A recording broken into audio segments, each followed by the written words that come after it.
The galaxy had changed while Una slept. Torm's broadcast had spread faster than any message in Alliance history, jumping from world to world, translated into 10,000 languages, watched by billions of beings who had never met a human before. They saw a small figure standing alone in a red-lit corridor. They saw her fight and bleed and refuse to fall. They saw her hold the line against creatures that had destroyed civilizations, and they saw her ask, with her dying breath, if the civilians had made it. For many species, it was their first real introduction to humanity. The humans had joined the Alliance only 50 years ago, a young species from a small planet in an unremarkable corner of the galaxy. They were not the strongest or the fastest or the most advanced. Their technology was adequate but unspectacular. Their military was small but professional. Most species had barely noticed them. Now they noticed the Corvan High Command issued a formal declaration recognizing Una Park as a warrior of the highest honor, a title that had never been given to anyone outside their species in their entire history. They sent a delegation to present her with the Blade of Standing, a weapon carried only by those who had faced death without flinching. The Veluth, who had no concept of military honors, created something new. They invented a word, Park Una, which in their language meant one who stands between darkness and light. It became the highest compliment one Veluth could give another. The Theran Elders, the ancient keepers of galactic history, added a new entry to their chronicles. They wrote about a day when one human changed how the galaxy understood her species. They predicted that this day would be remembered for 10,000 years. Other species sent gifts, messages of gratitude, offers of alliance and friendship. Humanity, they had learned, was not to be underestimated. And the Wraith? The Wraith Collective withdrew from Alliance space entirely for the first time in their existence as a species. They had encountered something they could not understand. Their swarm had faced a single soft creature with no special weapons, no advanced technology, no physical advantages, and they had failed to kill her. Their commanders could not explain it. Their collective intelligence could not process it. What kind of species produced individuals who would stand alone against certain death for the sake of strangers? What kind of madness drove such behavior? The Wraith decided they did not want to find out. They retreated to the dark spaces between stars and did not return. Una knew none of this when she boarded the transport ship bound for Earth. She had refused the ceremonies and the honors and the endless requests for interviews. She had only one thing on her mind: going home. The transport dropped out of faster than light travel in Earth's solar system on a Tuesday afternoon. Una stood at the observation window and watched her planet grow larger. The blue and white sphere that she had left 4 years ago to earn money for her brother's treatment. It was the most beautiful thing she had ever seen. The transport landed at the Pacific spaceport, and Una walked down the ramp on legs that still ached from her wounds. The doctors had done amazing work, repairing damage that should have killed her, but some scars would never fully heal. She wore her dress uniform because the Alliance had insisted, and medals that she did not want clinked against her chest with every step. The spaceport was crowded with people, humans and aliens alike, all of them watching her descend. She ignored them all, because standing at the bottom of the ramp, held back by security officers who did not want to let him through, was her brother. Him was taller than she remembered, broader in the shoulders, healthy in a way he had not been since childhood. He was crying openly, tears streaming down his face, his mouth forming words that she could not hear over the noise of the crowd. She ran. The security officers tried to stop her, but she pushed past them without slowing. She ran across the landing pad, her injured legs screaming in protest, her heart pounding so hard she thought it might burst. She crashed into him and wrapped her arms around him and held on as if she would never let go. "You promised," he said into her shoulder. "You promised you would come home." "I know," she replied. "You almost broke your promise." "I know. You are so stupid," he said. "So incredibly stupid. I saw the video. I saw what you did. You could have died. I know. Yuna said again. She pulled back and looked at her brother's face. At the tears and the anger and the love that filled his eyes. I did seem home, she said. I always come home. Him and hugged her again. And this time he did not let go for a very long time. 3 months later, on the rebuilt world of Velith 4, a ceremony was held. The agricultural planet had recovered from the attack. Its 200 million citizens returning to their lives and their farms and their families. In the center of the capital city, they unveiled a statue.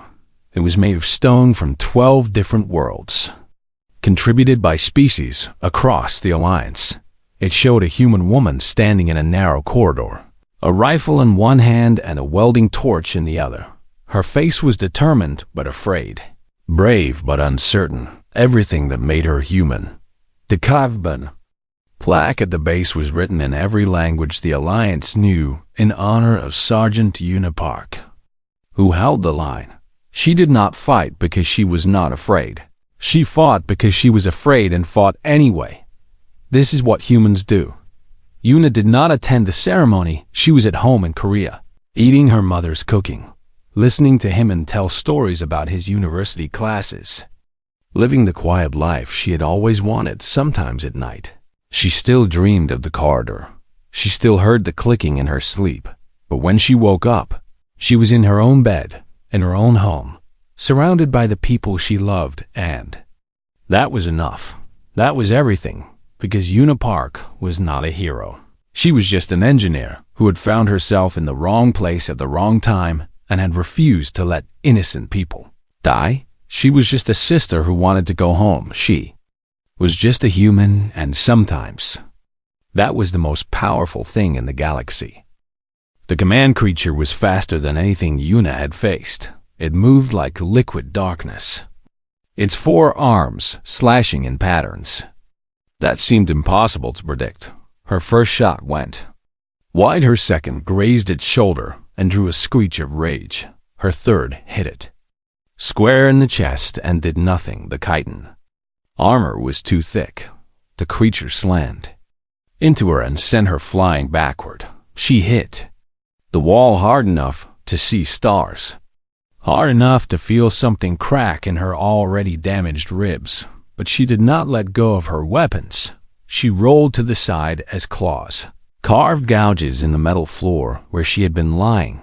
She came up firing, aiming for the joints where the armor was thinner. One shot found a gap, and the creature stumbled.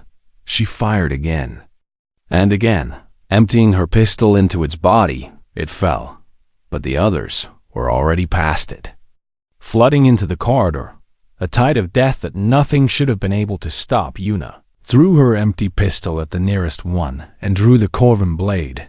It was too heavy for her, designed for a species with twice her strength. But she gripped it with both hands and swung anyway. The blade bit through chitin and flesh. A wraith fell. She swung again. Another fell. But there were too many. They surrounded her, their claws reaching from every direction. She felt pain blossom in her leg, her arm, her back. She fell to one knee. A wraith pinned her to the ground, its weight crushing the air from her lungs. She looked past it, toward the docking bay doors that were so close now. Close enough that she could see the lights of the evacuation ships through the gap. She saw the last transport lifting off, its engines glowing blue as it rose toward safety. She saw the doors beginning to close, sealing the docking bay from the rest of the station. She smiled. The civilians were safe. She had done it. She had held the line long enough. The wraith above her raised its claw for the killing blow. Yuna closed her eyes and thought about home. The wall exploded. Fragments of metal and debris showered the corridor as something massive punched through from outside. Yuna felt the weight on her chest disappear as the wraith was thrown aside by the blast. She opened her eyes and saw figures emerging from the smoke. Tall armored forms carrying weapons that hummed with deadly power. Corvin warriors, Alliance reinforcements. They poured through the breach in the wall, Their battle cries, drowning out the clicking of the Wraith energy weapons, roared, blades flashed. The Wraith swarm that had seemed so unstoppable moments ago was suddenly facing the finest soldiers in the galaxy. Fresh and armed and furious, Yuna tried to stand, but her legs would not obey. She lay there in the blood and the debris, watching the battle rage around her, unable to do anything but breathe. A Corvan commander approached her, stepping over the bodies of fallen Wraith. He was enormous, nearly 3 meters tall. His armor scarred from decades of combat. He knelt beside her, and despite his fearsome appearance, his movements were gentle. "Human," he said, his voice deep and resonant. "Can you hear me?" Yuna looked up at him. Her vision was fading, darkness creeping in from the edges. "Did they make it?" she asked. Her voice was barely a whisper. "Did the civilians make it?" The commander stared at her for a long moment. He had led armies across 100 worlds. He had seen courage and cowardice in equal measure, but he had never seen anything like this small broken creature who had held a corridor alone against an endless swarm and whose first thought upon being rescued was still for others. "Yes," he said. "They all made it. Every single one." Yuna smiled. "Good," she said. "That is good." Then the darkness took her. She woke to the sound of machines' soft beeping, gentle humming, the quiet noises of medical equipment doing its work. She was lying in a bed. A real bed with clean sheets that smelled like nothing at all. Her body felt strange, numb in some places and distant in others. She tried to move and found that she could not. "Easy," a voice said. "Do not try to move yet?" She turned her head and saw Torm sitting beside her bed. The Volith coordinator looked exhausted, his forearms hanging limp, his usually bright eyes dim with fatigue. But he was smiling. "You are in the Alliance medical frigate Hope's Light," he said. "You have been unconscious for 3 days." 3 days? Yuna repeated. Her voice sounded strange, rough and weak. "The doctors say it is a miracle you survived at all," Torum continued. "You had 17 separate wounds, 3 broken ribs, a collapsed lung, and blood loss severe enough to kill most species." Yuna tried to process this information. "The station," she said. "What happened to the station?" "Destroyed," Torum replied. "The Alliance fleet arrived an hour after you were rescued. They evacuated everyone remaining and then destroyed the station to prevent the Wraith from using it as a staging ground." "Casualties?" Torum's smile widened. "Among the civilians?" "None, not a single one. But the soldiers," Yuna said. "The defenders? Lost?" Torum admitted. "All of them. Except for you." Yuna closed her eyes. She thought about the bodies she had seen in the corridors. The soldiers who had died trying to hold back the swarm. They were heroes. All of them, and she was alive while they were dead. "It should have been me," she whispered. Torum reached out and placed one of his hands over hers. "No," he said firmly. "It should not have been. I am not a soldier," Yuna said. "I am just an engineer. I fix things. I was never supposed to be there." "And yet you were," Torum replied. "And because you were, 40,000 people are alive right now. 40,000 people who will go home to their families, who will watch their children grow up, who will live full lives because one small human refused to let them die." Yuna opened her eyes and looked at the ceiling. Somewhere out there, Himin was waiting for her to come home. Somewhere out there, her mother was probably crying with worry. "I want to go home," she said. "Soon," Torum promised. "But first, there are some people who want to see you." "Who?" Torum smiled, that strange alien smile again. "Everyone."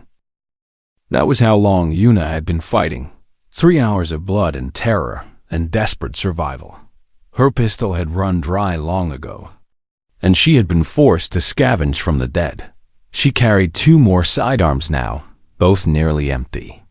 Along with a Corvan blade, she had pried from a fallen warrior's grip.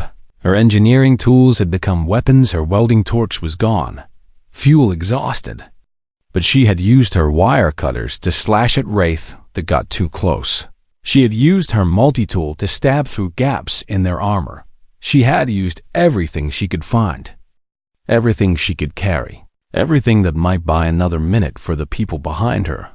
The wound in her side had stopped bleeding, but only because she had cauterized it herself with a heated piece of metal. The pain had made her scream so loud that the wraith had actually hesitated, confused by the sound. Then she had killed two more while they stood there wondering.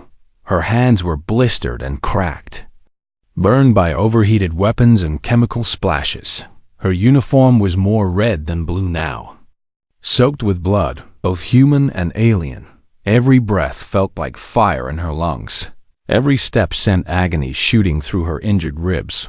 But she was still standing. She was still fighting between waves. She talked to herself to stay focused. She recited the lyrics to songs Hyman used to sing when he was a child. Silly pop songs that she had pretended to hate, but secretly loved. She recited the periodic table of elements, a memory trick from her engineering courses. She recited the names of everyone she had ever cared about, every friend and family member and casual acquaintance. Reminding herself why she was fighting the wraith had changed their tactics. The first waves had been reckless charges, the swarm assuming that numbers would overwhelm their single opponent. When that failed, they sent larger warriors, the elite hunters that led their armies. When Yuna killed those two, they tried to outflank her, cutting through walls and ceilings to reach her from unexpected angles. But Yuna was an engineer. She knew this. Stationed better than anyone, she collapsed ceiling sections to block their flanking routes. She flooded side corridors with coolant and ignited it, creating walls of fire that even wraith would not cross. She rigged emergency bulkheads to slam shut on any creature that tried to bypass her position. The station itself became her weapon.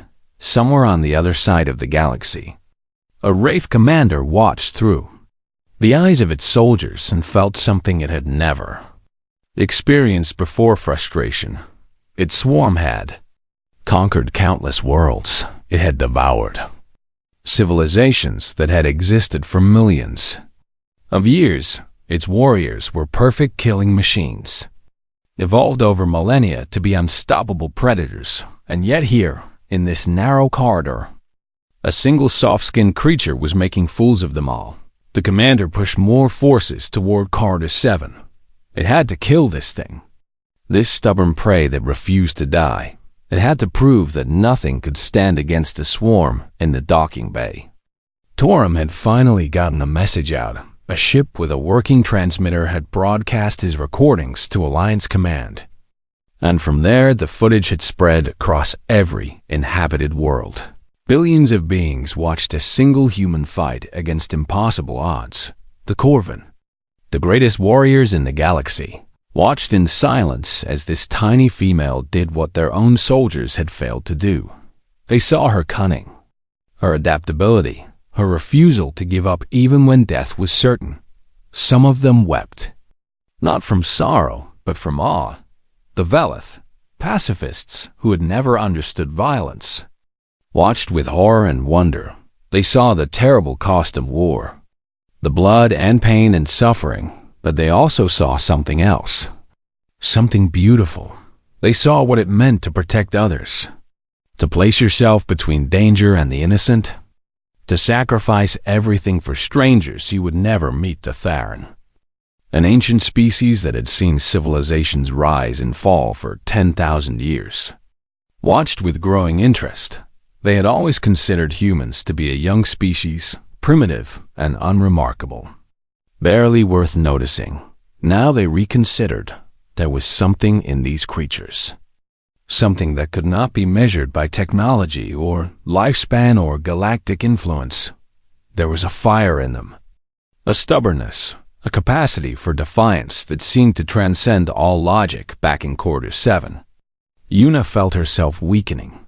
The fourth hour was beginning, and her body was failing. She had lost too much blood. She had pushed too hard for too long. Her vision was starting to blur at the edges, and her hands would not stop trembling, but the evacuation was still ongoing. She could hear the announcements echoing from the docking bay, calling out ship numbers and boarding instructions. 60% complete. The last announcement had said 60% of 40,000 people. That meant 16,000 were still waiting. 16,000 lives depending on her. Yuna looked down at herself, at the blood and the burns and the torn flesh. She looked at the weapons in her hands. Nearly empty, nearly useless. She looked at the corridor ahead, where more clicking sounds announced the next wave. Okay, she said to herself. Okay, just a little longer. She thought about him, and he was probably at school right now. Or maybe at his physical therapy appointment. He had no idea what was happening to his sister. He had no idea that she was dying in a corridor 1,000 light years from home. She hoped he never found out the details. She hoped he only remembered her smile. The clicking grew louder. Yuna raised her weapons. The fifth wave emerged from the darkness, the largest yet. Dozens of wraith pushing through the debris and the bodies of their fallen kin. At their head was something new, something bigger than the others. A command creature whose chitin armor was covered in the marks of 100 battles. It looked at Yuna with senses that did not need eyes, and it made a sound that might have been a challenge. Yuna laughed. It was not a sane laugh. It was the laugh of someone who had gone beyond fear into something else entirely. You want me? She called out. Come and get me. The command creature charged. Yuna met it head-on behind her. In the docking bay, another ship lifted off carrying 500 civilians to safety, and the announcements continued. 70% complete. The alarms screamed through the Corvin defense station like the cries of a dying animal. Sergeant Yuna Park dropped her welding torch and pressed herself against the corridor wall as the entire structure shook beneath her feet.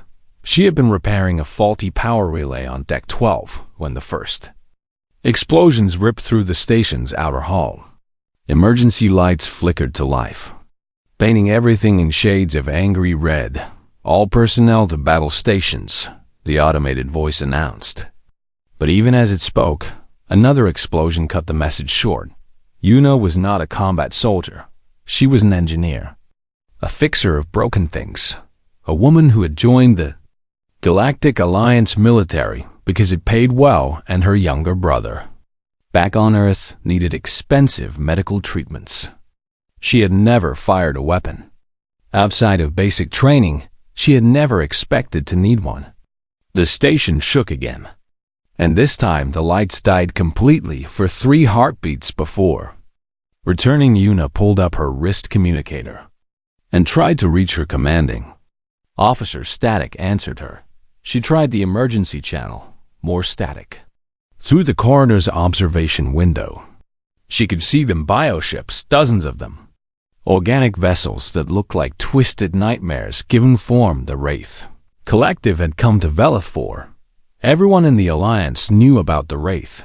They were a swarm species. Billions of individual creatures sharing a collective hunger that drove them to consume entire civilizations. They did not negotiate. They did not take prisoners.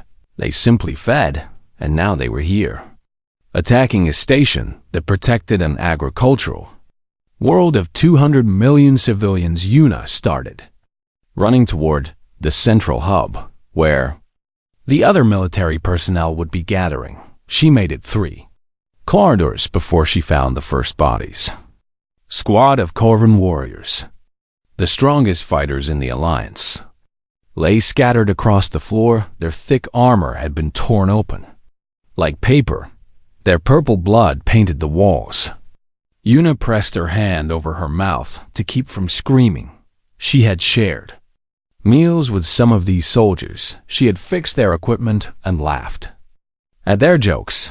Now they stared at nothing with empty eyes. A clicking sound echoed from somewhere ahead. Yuna knew that sound from the training videos. Every Alliance soldier was required to watch It was the way Wraith communicated. A horrible rhythm that meant death was coming. She turned and ran the other way. The station was a maze of corridors and compartments. And Yuna knew every inch of it. Her job had taken her to every section. Every maintenance tunnel, every forgotten storage room. She used that knowledge now, taking side passages and emergency ladders to avoid the sounds of fighting and dying that filled the main routes. She was trying to reach the docking bays. If she could get to a shuttle, she could escape. She could survive. She could see her brother again. But when she finally reached Corridor 7, the main passage to the evacuation zone, she stopped ahead of her, through the long straight hallway. She could see the docking bay doors. Ships were landing there. Rescue vessels coming to evacuate the civilians who had been visiting the station. When the attack began, she could see crowds of people. Hundreds of them. Families from a dozen different species, all pushing towards safety behind her. The clicking grew louder. Between Yuna and those civilians lay a killing ground. Bodies of Alliance soldiers covered the floor. Species she recognized, and some she did not. They had tried to hold this corridor. They had failed, and now there was no one left. No one except her. Yuna looked at the docking bay. So close she could almost touch it. She looked at the civilians. The children being carried by terrified parents. The elderly being helped by strangers. The wounded being dragged by friends. She looked at the bodies of the soldiers who had died trying to protect them. And she looked at the weapon lying beside a fallen Corvan warrior. A standard Alliance rifle still glowing with a full charge. The clicking was very close now. Yuna thought about her brother. She thought about the money she sent home every month. She thought about the promise she had made to return safely. Then she thought about all the brothers and sisters in that crowd. All the families who would never see each other again if the Wraith reached them. She bent down and picked up the rifle. It was heavier than she remembered from training. And her hand shook as she checked the charge indicator. Full power. Enough for maybe 200 shots if she was careful. The clicking stopped in the red emergency light. Yuna saw them emerge from the corridor behind her Wraith warriors. Their bodies covered in black chitin armor that grew from their own flesh.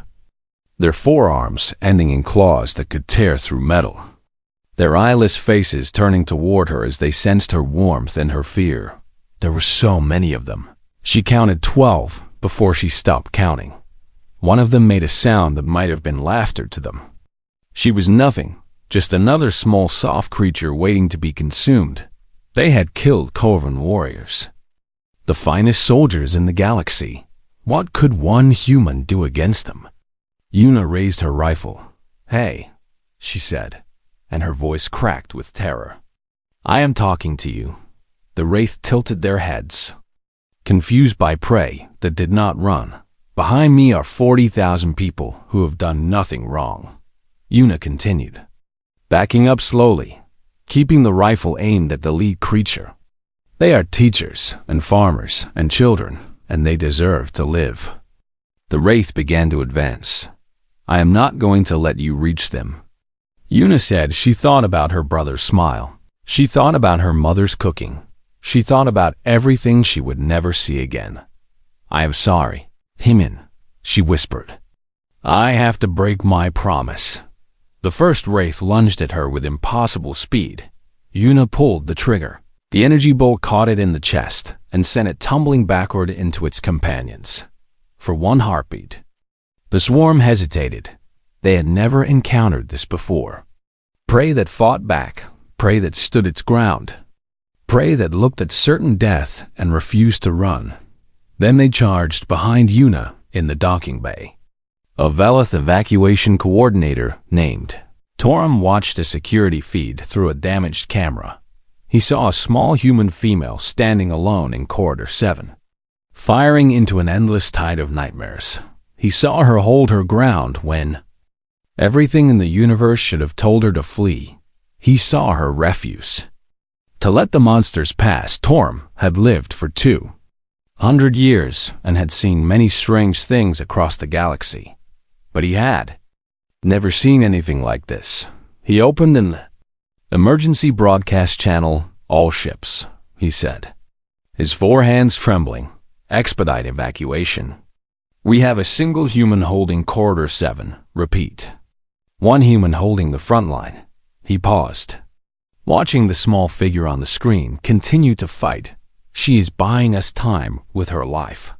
In Corridor 7. Unipark fired again and again as the monsters came. She was terrified. She was crying, but she did not move. She did not retreat. She did not stop, because behind her were 40,000 people who needed more time, and failure was not an option. The first wave came at Yuna like a black tide. She fired until her finger ached and her shoulder burned from the rifle's recoil.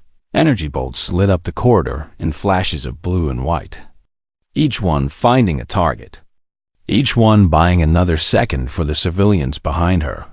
The Wraith fell, one after another, their bodies crashing to the floor and piling up in the narrow passage. But more kept coming. Always more. Yuna's training had taught her the basics of combat: how to aim, how to breathe, how to squeeze the trigger instead of pulling it. But nothing had prepared her for this: the noise, the smell, the sheer terror of facing creatures that existed only to kill and consume. Her hands would not stop shaking. Her aim was far from perfect. But the corridor was narrow, and the Wraith were many. And even imperfect shots found their marks. When her rifle's charge dropped to 50%, Yuna began to think she was an engineer, a problem solver, someone who looked at broken systems and figured out how to make them work again. This corridor was a system, and she needed to make it work for her. Between waves of attackers, she moved fast. She grabbed a fallen soldier's welding torch and used it to partially seal the blast doors at the far end of the corridor. The Wraith could still squeeze through, but now they had to come one or two at a time instead of in a flood. She found the emergency lighting controls and rewired them, creating blinding flashes that would activate when motion sensors detected movement. The Wraith had no eyes, but they sensed heat and vibration, and the intense light bursts seemed to disorient them. She pulled power cables from the walls and left them exposed in pools of coolant that had leaked from damaged pipes. When the Wraith stepped into those pools, electricity arced through their bodies and dropped them where they stood. The second wave came. They pushed through the partially sealed doors, their claws scraping against metal, their clicking filling the air like some horrible music. The lights flashed, the electricity crackled, and Yuna fired into the chaos, picking off the survivors of her traps. When it was over, she leaned against the wall and tried to catch her breath. Her lungs burned, her arms felt like they were made of lead. A cut on her forehead dripped blood into her left eye, and she wiped it away with a sleeve that was already stained red in the brief silence. Memories came to her unbidden. She thought about the day she left Earth, how her brother Hyman had cried at the spaceport, even though he was trying so hard to be brave. He was only 16 then, sick with a disease that required treatments their family could not afford. Yuna had joined Alliance military because they paid well and offered benefits that covered family medical expenses. It was supposed to be a safe job. Engineering course, they had told her. You will fix things and never see combat. She thought about the letters Hyman sent her, full of jokes and updates about his recovery and questions about the aliens she worked with. She thought about the photos he included, showing him getting stronger, putting on weight, starting to look healthy again. She thought about the promise she had made him. I will come home. She had said, I will always come home. Now she stood in a corridor full of bodies, waiting for the next wave of monsters to try to kill her, knowing that she would probably die here. I am sorry, she whispered to no one. Clicking started again. Yuna checked her rifle. 30%. Charge maybe 60 shots if she was conservative. She looked at the pile of Wraith bodies clogging the partially sealed door. There had to be 40 or 50 of them now, fallen in her traps or cut down by her weapon. She had never killed anything before today, not even an insect back on Earth. Now she had killed dozens of sentient beings, and more were coming. Was this what being a soldier meant? Was this the price of protecting the innocent? The third wave pushed through. These wraiths were different, larger. Their chitin armor thicker and darker than the others. They moved more carefully. Learning from the deaths of their smaller kin, they avoided the puddles of electrified coolant. They closed their sensory membranes against the flashing lights. They were adapting. Una fell back, firing as she retreated, giving ground 1 meter at a time. A claw slashed at her and caught her ribs, tearing through her uniform and opening a gash that immediately began to bleed. She screamed and fired point blank into the creature's head. It fell, but another took its place. She stumbled backward, her hand pressed against her wounded side, a rifle growing hot from continuous fire. The corridor seemed to stretch forever. The docking bay doors seemed impossibly far away, but she could hear the crowd behind her. The crying children, the shouting adults, the rumble of ships taking off. They were still evacuating. They were still getting away. That was all that mattered. Una found a maintenance alcove and ducked inside, using the narrow entrance to limit how many wraith could reach her at once. She killed 3 more before her rifle's charge hit 0. The weapon let out a sad whine and went dark. Una threw it at the next attacker and drew her sidearm, a small energy pistol that she had never fired outside of training. The wraith kept coming in the docking bay. Torum watched the security feed with growing horror and amazement. The evacuation was progressing. Ships lifting off every few minutes, each one carrying hundreds of civilians to safety. But it was not fast enough. If the human fell, the wraith would pour through and slaughter everyone still waiting. How is she still alive? A Corvan officer asked, his voice filled with disbelief. She should have been dead in the first minute. I do not know, Torum replied on the screen. The tiny human female fired her pistol again and again, each shot precise despite the terror she must be feeling when a wraith got too close.